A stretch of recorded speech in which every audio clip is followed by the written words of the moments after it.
Well, TPS is a program that was always meant to be temporary. It's a program that was dowladda madaxweyne Donald Trump ayaa waxa ay sheegtay inay musaafirin doonto dadyooga loo diiday in ay mar kale helaan sharciga TPS-ka ee Soomaaliya ka soo jeeda kuwaas oo sharci ku lahayn gudaha dalka Mareykanka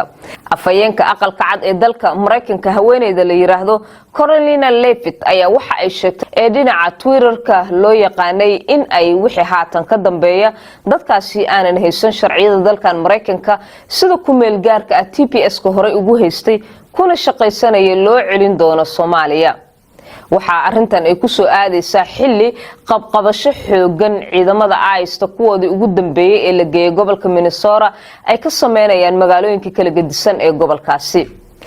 waxa dadka TPS-ka hore u haystay ay yihiin dad tiradoodu ay gaarayso sida la sheegay inta u dhaxaysa 800 ilaa iyo 1000 wax ka yar waxaana dadkaasi ay u badan yihiin rag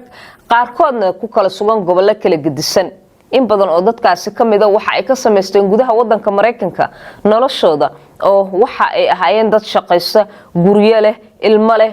inta badanna waqti fara badan halkan joogay oo ku noolaa waxaana sanad walba loo cusboonaysiinay sharcigan TPS-ka ee temporary protection status-ka loo yaqaano